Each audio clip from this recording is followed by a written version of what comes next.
बिस्मिल्लाहिर्रहमानिर्रहीम। अस्सलाम वालेकुम दोस्तों, उम्मीद करता हूँ आप सब खैरियत से होंगे। अल्लाह ताला आप सबको खैरियत से रखे। आज की हमारी वीडियो का टॉपिक है बनोले पर। मैं आज आपको बनोले के बारे में कुछ अहम इंफॉर्मेशन दूंगा। बनोले को पंबा दाना भी कहते हैं, तखम कपास भी कहते हैं। तो मैं आज आपको बताऊंगा बनोले के मिजाज के मुतालिक, बनोले के इस्तेमाल के मुतालिक और आप बनोले को कितनी मकदार में इस्तेमाल कर सकते हो इसके मुतालिक। तो वीडियो आप एंड तक लाजमी देखें। वीडियो शुरू करने से पहले हमारे चैनल को सब्सक्राइब करें और साथ ही बेल आइकॉन को दबा दें ताकि हमारी नई आने वाली वीडियो का नोटिफिकेशन आपको मिल सके। तो चलते हैं वीडियो की जानिब। पहले हम बात कर लेते हैं बनोले के मिजाज के मुतालिक। तो बनोले का मिजाज गर्म तर दर्जा दोम होता है।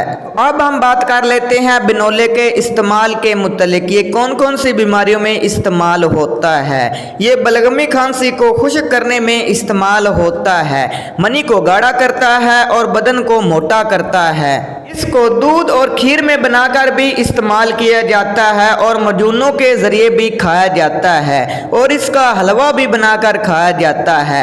ये जाली होने की वजह से चेहरे के दाग धब्बे दूर करने के लिए भी मुफीद है।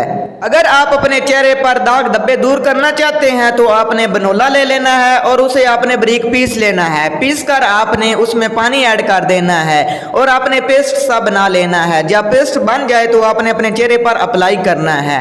इंशाअल्लाह ताला चेहरे के दाग धब्बे दूर हो जाएंगे और चेहरा साफ हो जाएगा। इसके अलावा ताकत के लिए एक नुस्खा, मगज बनोला, मगज चलगूजा, मगज पिस्ता, मगज अखरोट, काजू, नारियल सबको 100-100 ग्राम लेकर आप कूट लें और सबके बराबर मिश्री आप मिला लें। 1 चम्मच सुबह और 1 चम्मच शाम को आपने दूध के साथ खाना है। इंशाअल्लाह ताला आप ये नुस्खा इस्तेमाल करेंगे तो आपके बदन में ताकत आ जाएगी और सर्दियों में बनाकर आप इसे ज़रूर इस्तेमाल करें।